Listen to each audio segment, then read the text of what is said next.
Breaking now in the North Korea crisis, with Russia warning against further sanctions on the rogue nation as China calls on the U.S. and North Korea to calm the angry rhetoric after Kim Jong-un delayed, for now, a proposed attack on the U.S. territory of Guam. President Trump tweeting today, Kim Jong-un of North Korea made a very wise and well-reasoned decision. The alternative would have been both catastrophic and unacceptable. Joining us now, Claudia Rosette. She's a foreign policy fellow at the Women's Independent Forum. Thank you very much for joining us.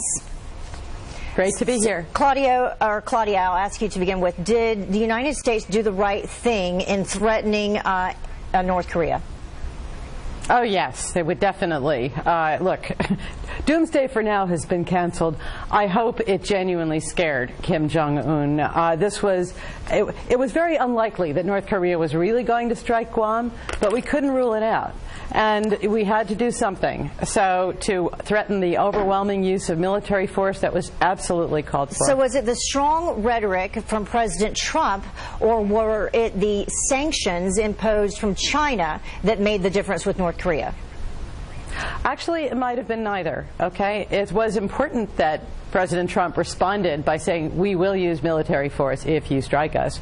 And the sanctions might be helping. But I think what we've really just seen is that Kim Jong-un has shown us he can dial up doomsday, and then we will all sigh with relief that it's been canceled. But P.S., remember, just last month, North Korea tested 2 intercontinental ballistic missiles.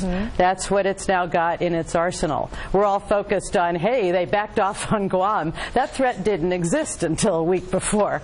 That's North Korea's classic shakedown racket, and we should expect more crises to come. But the difference is this is a different administration, and they're clearly being much more forceful. So what if they do follow through eventually and launch another missile towards Guam?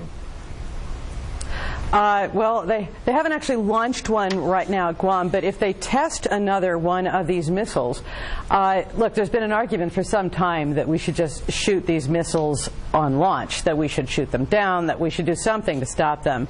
I think there's a great deal to be said for that. We have got to do more in the end than words, and I don't have any great faith in the sanctions. China right now is making a great display of how it's now enforcing sanctions. China has signed on to every sanctions resolution since 2006 at the UN, 7 of them. Doesn't enforce them. No. Exactly. Especially the problem is, precisely, these tend to erode. So what are we looking at? Something needs to convince Kim Jong-un that this really just won't stand. He can't be Dr. Doomsday. That's too dangerous for us, for the world. I actually think the only real solution is his regime has to go. The question is there a way to is there a way to do it without a hot war? Yeah, we've said that the regime change is not our goal. Claudia, we had a lot of breaking news, so we have to wrap you up. Thank you so much. Sure. Thank you.